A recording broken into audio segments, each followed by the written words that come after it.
आपने हमारा एक बहुत ही सुप्रसिद्ध गीत तो सुना ही होगा, हिडसाई कौतिक जानू दौरे हटा।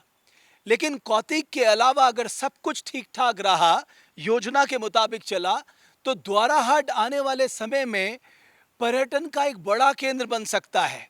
बशर्त है वहां पर जिस तड़ाक ताल के निर्माण के लिए प्रयास शुरू हो गए हैं, अगर वो तड़ाक ताल बन जाता है तो ये लेक डेस्टिनेशन के रूप में द्वाराहाट सामने निकल कर आ सकता है।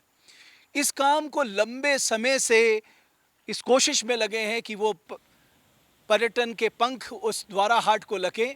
बुद्धि सिंह बिष्ट जी, और आपने मेरे साथ मौजूद हैं। आपने 40 साल विदेश मंत्रालय में सेवा दी है, 8 देशों में आप रह चुके हैं, और जब आपका रिटायरमेंट हुआ तब से आप मिशन तड़ाक ताल पे लगे हुए हैं। जी, बिल्कुल, हैं? बिल्कुल। और बड़ी खुशी हुई मुझे बिज जी से मिलकर। जैसे मैं कहता हूं ना कि एक सच्चा पहाड़ी क्या कर सकता अपने राज्य के लिए, वो जो भी कर रहा है उससे उसके राज्य के लोगों को फायदा मिलने की संभावना हो, तो इससे बड़ी सेवा अपनी मातृभूमि की नहीं हो सकती है।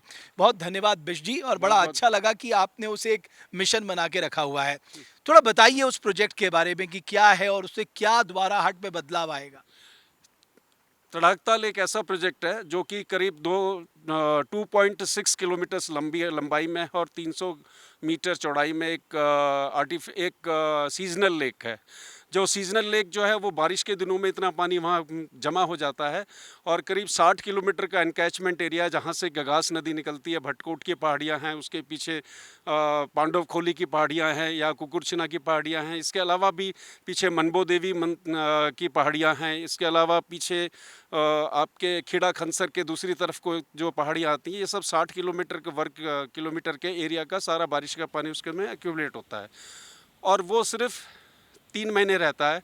उसके बाद वो सीपेज होकर नीचे चला आता है और फिर एक गाड़ के माध्यम से रामगंगा नदी में वो मिल समाहित हो जाता है। जाता है। और परंतु यदि इस क्षेत्र में इसको परमानेंट लेक के रूप में डेवलप किया जाए तो इससे करीब 2000 से 3000 एकड़ असिंचित भूमि सिंचित हो जाएगी। प्लस में इसकी जोग्राफिकल लोकेशन जो है वो इतनी खूबसूरत है कि एक तरफ दुनागिरी मैया का मंदिर है, ऊपर मनबोई मैया का मंदिर है। फिर उसके बाद यहाँ से आपके कौसानी जो है वो करीब 25 किलोमीटर का है, जो कि सड़क से अब कनेक्ट हो रहा है, जिसमें 12 किलोमीटर कुल रह गया है। इसके अलावा इसमें तड़ागेश्वर महादेव का मंदिर है जो कि बहुत पुरातन कालीन मंदिर है, और पांडव खोली जहाँ के पांडवों का निवास बताया जाता है वो यहाँ से बिल्कुल दिखाई देता है सामने। तो इस तरह से ये एक पूरा एक पर्यटन हब हो सकता है, साथ में वहाँ की जो पानी की ज़रूरतें हैं उसको भी ये पूरा कर देगा। आपको लगता है कि द्वाराहाट के लिए ये जो लेक है ये गेम चेंजर साबित हो सकती है, खासकर वहाँ की आर्थिकी के लिए, स्वरोजगार के लिए, वहाँ पर कुल मिला के लोगों की जो पर कैपिटा है वो बढ़े? सबसे बड़ी चीज़ है कि दोराहाट में पानी की सबसे ज़्यादा दिक्कत है, और गर्मियों में ख़ास तौर पर वहाँ पर पानी बिल्कुल नहीं मिलता है। तो और स्पेशली जबकि वहाँ पे एनआईटी है और डिग्री कॉलेज है और भी कई इंस्टीट्यूशंस हैं, तो उन इंस्टीट्यूशंस को ही इतना पानी चाहिए होता है, उसकी पूरी तरह से भरपाई वहाँ से नहीं हो पाती क्योंकि वहाँ स्रोत कम है।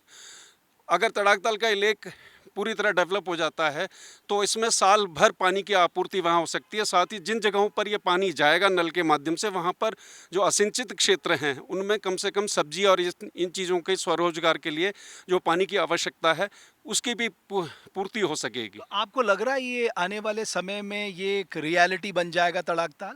जो मैं सोचता हूँ कि पहले पुराने कुछ मुख्यमंत्रियों ने लगातार घोषणाएं करते रहे हैं, और अभी हाल ही में जब मुझे पता चला अल्मोड़ा ज़िले के हाईएस्ट अथॉरिटी, क्योंकि मैं नाम डिस्क्लोज़ नहीं कर सकता, उन्होंने गुड फेथ में मुझे बताया था कि इस प्रोजेक्ट को अब बंद किया जा रहा है क्योंकि उसमें फीजिबिलिटी स्टडी के अंदर वो ये कह रहे थे कि इसमें नहीं होगा। लेकिन फिर उसके बाद मैं माननीय मंत्री श्री सतपाल महाराज जी से मिला और मुझे बहुत खुशी है, मैं उनका धन्यवाद देता हूं कि उन्होंने इस प्रोजेक्ट को दोबारा जीवित करने के लिए अपनी ओर से भरपूर मुझे सहयोग का भी और साथ ही उसमें संस्तुति का भी आश्वासन दिया है।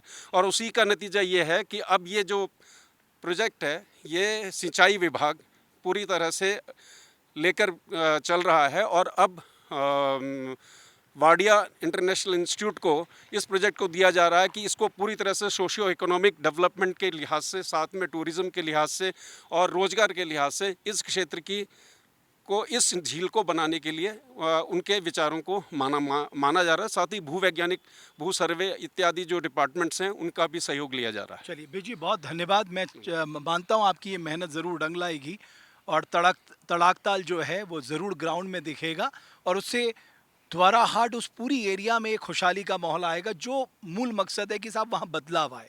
ये आपका, मैं स्पेशली आपका धन्यवाद करूंगा भट्ट जी कि आप जैसे प्रबुद्ध पत्रकार अगर इस तरह के विषयों को इतनी प्रबुद्धता से उठा रहे हैं, तो मुझे पूरा यकीन है कि आपके इस सहयोग के कारण हमारा ये सपना ज़रूर पूरा होगा। चलिए बहुत धन्यवाद। तो दूनागिरी का मंदिर है, पांडव खोली है, तड़ागेश्वर मंदिर है और उसमें तड़ाकताल अगर बन जाए तो द्वारा हाट के दिन बहर जाएंगे, यानी बदलाव आ सकता है। ज़रूरत है हमें उस क्षेत्र में काम करने की, अपने पहाड़ को आबाद करने की, अपने पहाड़ियों को खुशहाल बनाने की। इन सब के लिए हमें एकमुठ होकर काम करना पड़ेगा और बिज जी हमारे उस मिशन में लगे हुए हैं। बहुत बहुत धन्यवाद हमारी इस खास पेशकश के लिए।